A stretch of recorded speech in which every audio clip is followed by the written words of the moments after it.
The communications director for Harrisburg City tells us a man who lives at a homeless encampment on South Front Street has died. But Harrisburg Fire Chief Brian Enterline tells us he cannot confirm the death. You can see this video, this tent catching fire earlier this morning. Chief Brian Enterline says the man was airlifted to a burn center in Maryland after being pulled out of the tent by neighbors.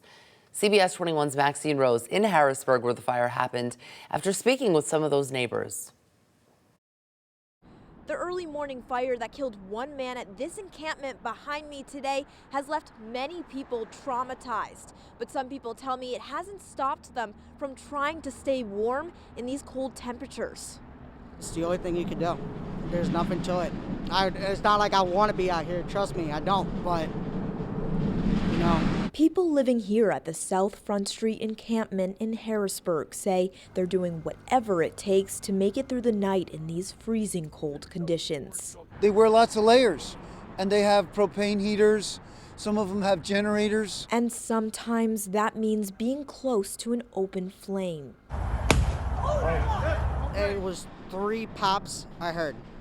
And that's when I woke up and I laid flat on my belly because I thought it was gunshots, but it was the fire instead. Shortly before 8 this morning, neighbors came running to a man's aid after his tent burst into flames. Harrisburg Fire Chief Brian Enterline says the fire likely was caused by the man moving in his sleep, leaving his sleeping bag resting on a sterno burner. I've been in this city about 30 years doing this job. Top 5 of worst fire victims that I've seen.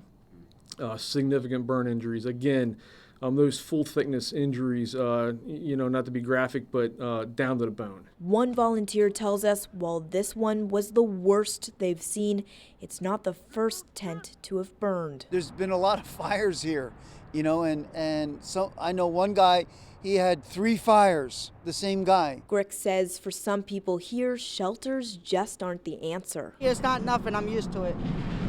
Hey, this is the life that I chose. I'm only 20 years old. I'm just trying to get my life back together. That's it. Some people tell me they do plan on turning their sterno burners off at night, especially while they're sleeping, in the hopes of preventing any future fires from breaking out. In Harrisburg, Maxine Rose, CBS 21 News.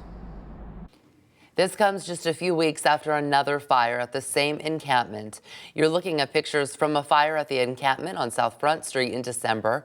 Fire officials say they believe the fire was caused by a wood stove. No injuries reported there.